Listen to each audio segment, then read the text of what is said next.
Comment calculer précisément votre coût de revient dans un projet import-export? C'est ce qu'on va voir dans cette vidéo. Alors pour toutes les personnes qui ne me connaissent pas, je m'appelle Laurent Drapeau, j'ai 30 années d'expérience dans l'import-export et sur cette chaîne, je vous apporte des conseils et des solutions pour lancer votre business dans l'import-export. Alors l'objet de cette vidéo, c'est le fameux calcul de coût de revient réel pour savoir si une importation va être rentable ou pas. Donc c'est ce qu'on va voir tout de suite. Donc voici la matrice. Si vous souhaitez la télécharger, sachez que vous avez un lien dans la description de cette vidéo. Vous pouvez la télécharger totalement gratuitement.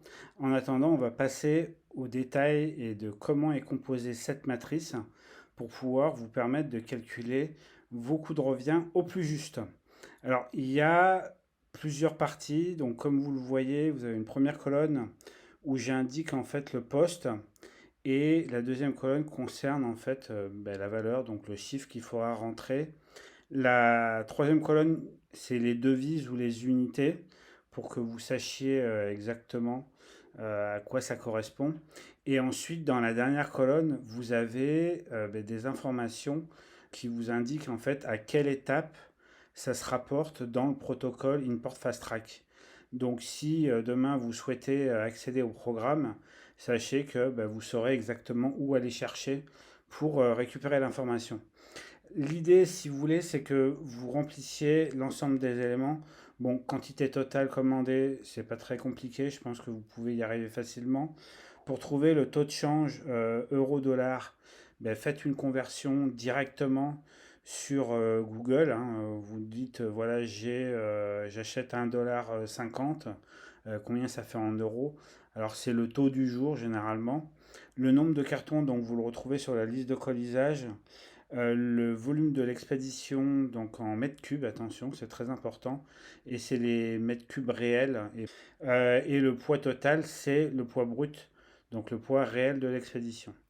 En deuxième partie, je vous ai mis la décomposition du coût d'achat, donc c'est-à-dire le prix unitaire, les frais de personnalisation, donc c'est tout ce qui est marquage, tout ce qui est éléments différenciants.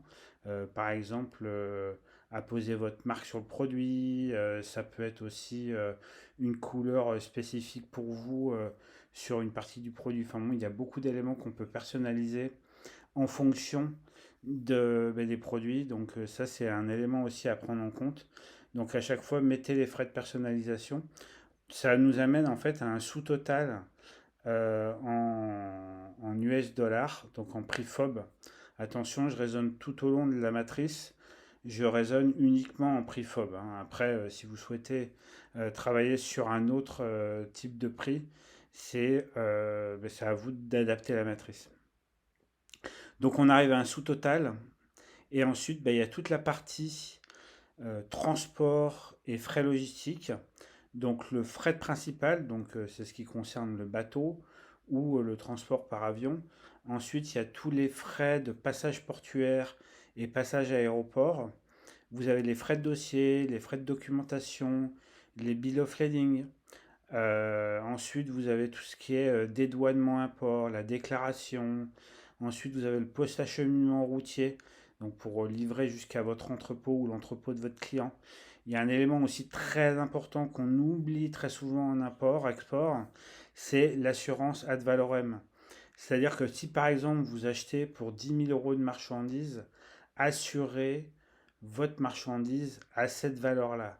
Alors à chaque fois, j'ai toujours la même réflexion de la part de certaines personnes en me disant oui, mais ça fait encore un coût supplémentaire. Mais en attendant, s'il devait y avoir avarie durant le transport, vous serez remboursé à la hauteur de votre prix d'achat et des frais que vous avez déjà engagés. Donc c'est très important. Et comme vous le voyez en fait dans la dernière colonne où il y a explication, il y a un formulaire très spécifique de demande de prix au transitaire qu'on voit en fait dans l'étape 7 où je demande, en tout cas je vous demande au travers du formulaire d'envoyer cette demande au transitaire que vous avez sélectionné. Et il y a des questions qui sont très très précises pour pouvoir remplir justement ce tableau et cette partie du tableau. Ensuite, douane et taxes. Donc sur le code HES, Je vous invite vraiment à demander à votre transitaire de vous valider le HAS code. Notamment, c'est ce qu'on voit dans l'étape numéro 8 dans le protocole Import Fast Track. Le taux de douane qui va être appliqué, donc c'est toujours des pourcentages. Après, si vous êtes exempté, vous mettez zéro, hein. L'assiette CIF, donc l'assiette CIF, c'est la valeur du produit plus le transport jusqu'au premier point d'entrée dans la communauté européenne ou le point d'entrée dans le pays de destination dans lequel vous allez commercialiser vos produits. Donc ça vous donne en fait un montant total de droits de douane sur lequel en fait on va ajouter la TVA à l'importation. Généralement en France c'est 20%, sauf sur les produits alimentaires. Voilà, donc ça vous permet d'avoir quand même une vision très claire. Et après il y a tous les frais annexes sur lesquels en fait on n'entend pas beaucoup les gens parler. Ça concerne tous les coûts de contrôle qualité. Il faut absolument, alors je sais que si vous me suivez depuis longtemps, c'est quelque chose que j'ai tendance à, je le répète, parce que c'est extrêmement important de ne jamais laisser partir votre marchandise sans un contrôle qualité, parce que si vous faites partir votre marchandise, ça veut dire que votre fournisseur aura reçu l'argent. Donc une fois qu'il a reçu l'argent, sans contrôle qualité, si c'est pas le bon produit, vous avez pratiquement aucun moyen de recours. Donc faites systématiquement un contrôle qualité. Après, il y a tous les frais bancaires, les transferts internationaux. Alors là, je vous invite à fonctionner sur un modèle de code-part, c'est-à-dire que sur l'ensemble d'un dossier import, vous mettez un forfait. Donc c'est-à-dire il faut comprendre aussi le temps que vous allez y passer. Moi, généralement, je mets un forfait à 50 euros, voilà, avec les frais, le temps qu'on y passe, etc. Ça me paraît correct. Ensuite, il y a tous les frais d'échantillonnage et tous les envois express que vous devez faire, notamment pour envoyer vos échantillons au contrôleur qualité, pour recevoir vos échantillons. Moi, je mets un forfait à peu près à 150 euros par dossier. C'est la moyenne. Après, vous faites comme vous voulez. Il y a aussi tous les frais de certification et les tests de laboratoire. Alors là, il y a deux approches. La première approche, c'est de se dire je vais le faire qu'une fois. Et donc, en fait, je mets la totalité du coût.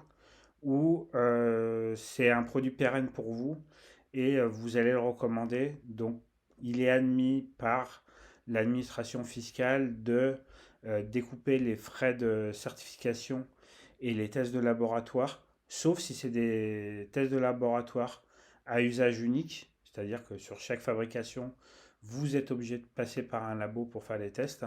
Si c'est des tests de certification, par exemple, vous pouvez prendre le coût global, le diviser en 5 et vous le répartissez sur vos 5 premières importations.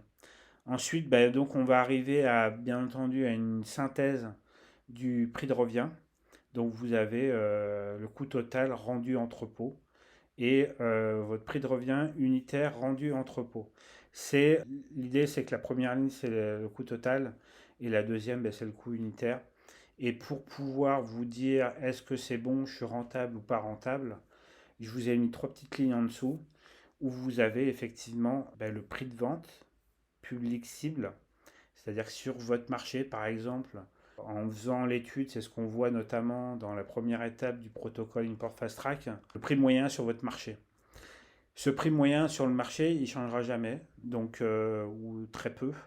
Donc c'est un élément cible pour savoir si vous allez réussir à vendre dans cette fourchette de prix ou à ce prix-là. Et ça vous permet de voir la marge que vous allez réaliser sur la globalité de l'opération. Ça permet de savoir rapidement si on est rentable ou pas rentable. Et si on n'est pas rentable, ça permet justement d'aller retravailler les différents éléments. Mais ça, on voit ça dans le détail, dans tout le protocole. Si cette matrice vous intéresse, sachez que vous pouvez la télécharger gratuitement. Le premier lien en description, vous avez juste à cliquer, vous entrez votre email et vous recevez la matrice directement dans votre boîte mail. Pour toutes les personnes qui souhaitent aller plus loin, vous avez le protocole Import Fast Track, vous avez un lien aussi dans la description. Vous avez juste à cliquer et vous aurez tout le détail de tout le programme du protocole. C'est un protocole en 27 étapes. Je vous guide vraiment étape par étape pour vous amener à réussir votre première importation. En tout cas, je vous remercie d'avoir suivi cette vidéo. Je vais vous souhaiter une bonne journée, une bonne soirée ou une bonne nuit et je vous dis à bientôt.